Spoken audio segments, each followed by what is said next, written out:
오늘은 좌골신경통에 대하여 자세히 알아보겠습니다.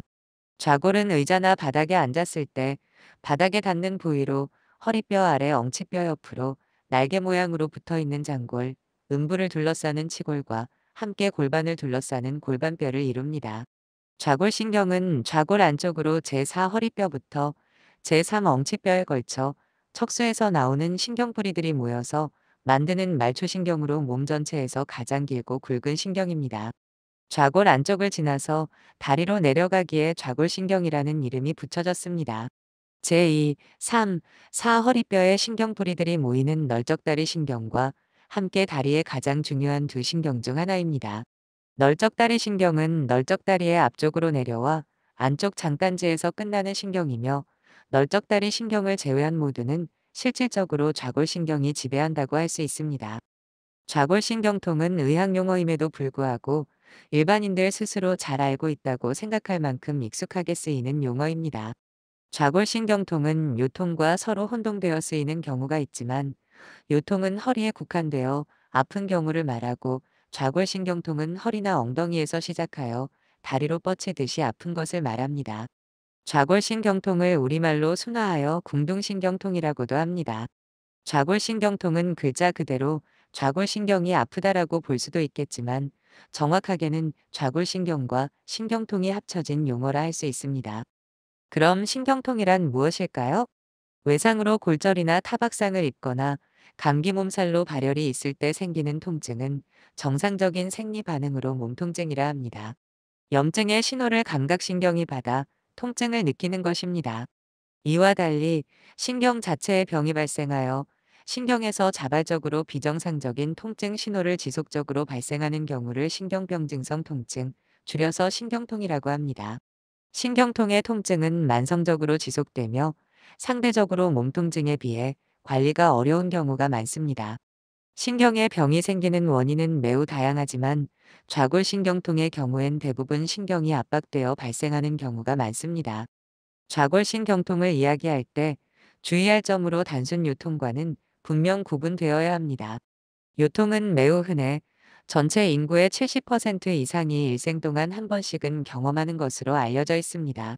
요통 환자의 85% 정도에서 검사를 해도 원인이 될 만한 질환이 없으며, 이를 단순 요통이라 합니다. 나머지 10여 %에서는 다양한 질환을 확인할 수 있는데, 1에서 3%에서 허리추간 판탈출증이 있습니다. 요통이 있는 환자에서 감염, 류마티스 질환, 종양 등의 기질적인 원인 질환을 의심해야 할 경우로, 20세 이하이거나 55세 이상, 최근에 심한 외상, 침상 안정에도 호전되지 않는 통증, 흉부 통증, 과거 악성 종양의 병력, 스테로이드의 장기 사용, 약물 남용, 전신 쇠약, 설명되지 않는 체중 감소, 말총증 후군을 포함한 신경학적 증상, 구조적인 이상, 발열 등이 있습니다. 단순 요통은 90% 이상에서 6주 이내에 자발적으로 회복하며, 2에서 7%의 환자가 3개월 이상의 만성 요통으로 진행합니다. 원인: 좌골신경통의 90% 이상이 허리추간판 탈출증으로 추간판이 신경부리를 눌러서 발생하게 되며, 허리척추 네 번째 및 다섯 번째 사이 혹은 허리척추 다섯 번째 및 엉치척추 첫 번째 사이에서 잘 생깁니다. 허리뼈 관엽착증, 공둥구멍근 증후군이나 드물게 종양 등의 원인으로 발생할 수 있습니다. 좌골신경통은 추간판 탈출증으로 어느 정도 압박되는가에 따라 발생하는 것이 아니라 국소염증 및 면역학적 과정이 주로 관여한다고 알려져 있습니다. 그래서 추간판 탈출증의 정도와 좌골신경통은 직접적인 상관관계가 뚜렷하지 않습니다. 경과 및 예후: 일반적으로 자연 회복되는 경우가 많습니다. 아무런 조치 없이도 50%는 10일 이내에, 75%는 4주 이내에 통증이 호전됩니다. 그러나 약 30%의 환자는 1년 이상 지속적인 통증을 경험하게 되며, 이들에게는 좌골신경통으로 인해 업무나 취미 활동에 어느 정도 제약이 있는 경우가 흔합니다. 자연적으로 회복되지 않고 증상이 더 악화되는 일부 환자의 경우 척추관을 지나는 신경뿌리를 압박하여 말총증후군, 신경뿌리 병증이 발생하여 양 다리에 힘이 빠지고 감각이 무뎌지며 배뇨곤란이 발생할 수 있습니다. 물론 이런 경우는 수술적 치료를 적극적으로 고려해야 합니다.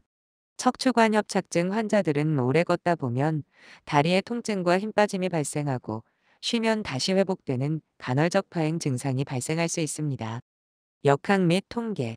좌골신경통의 발생 빈도는 매우 흔하여 요통이 있는 환자의 5에서 10%에서 좌골신경통도 함께 있는 것으로 알려져 있습니다. 1년 기간 동안에는 전체 인구의 2% 정도가, 평생에 걸쳐 보자면 전체 인구의 13에서 40%가 적어도 한 번쯤은 좌골신경통을 경험하는 것으로 추정하고 있습니다. 많은 환자들의 과거, 예를 들어 20대에 허리 통증이 있었다고 기억하는 경우가 많습니다. 남녀 간에는 차이가 없으며 40대에서 60대에 주로 발생합니다. 키가 클수록, 흡연자일수록, 그리고 정신적인 스트레스가 많을수록 잘 생긴다고 합니다. 직업적으로는 무거운 물건을 들어야 하는 강한 육체적 강도의 직업, 운전을 직업으로 가진 이에서 보다 흔합니다. 특히 구부정하게 몸통을 구부리거나 비틀어 일하거나 팔을 어깨 위로 들어 올리는 자세인 경우 좌골신경통의 빈도가 앉아서 일하는 사무직에 비해 2배에서 3배 높습니다. 증상. 좌골신경은 허벅지 바깥쪽, 종아리의 바깥쪽과 뒤쪽, 그리고 발목 안쪽 복숭아뼈 주변을 제외한 발의 거의 모든 부분의 감각을 지배합니다. 좌골신경이 손상되어 좌골신경통이 발생하면 이 감각 지배 부위를 따라 통증이 발생합니다. 통증은 주로 T 모양으로 엉덩이나 허벅지 바깥쪽에서 시작해서 종아리 바깥쪽과 뒤쪽으로 내려오는 것이 일반적입니다. 또한 통증은 주로 날카로운 양상으로 환자마다 다양한 단어로 설명을 하는데, 주로 표현하기로는 저리다, 아리다, 전기 오듯 저릿하다, 칼로 저미는 듯 하다라고 합니다. 통증은 지속적인 경우도 간헐적인 경우도 있습니다. 화장실에서 배변을 하거나 무거운 것을 들 때, 기침을 하는 등 순간적으로 복압이 증가될 때 통증이 유발될 수 있습니다. 진단 및 검사.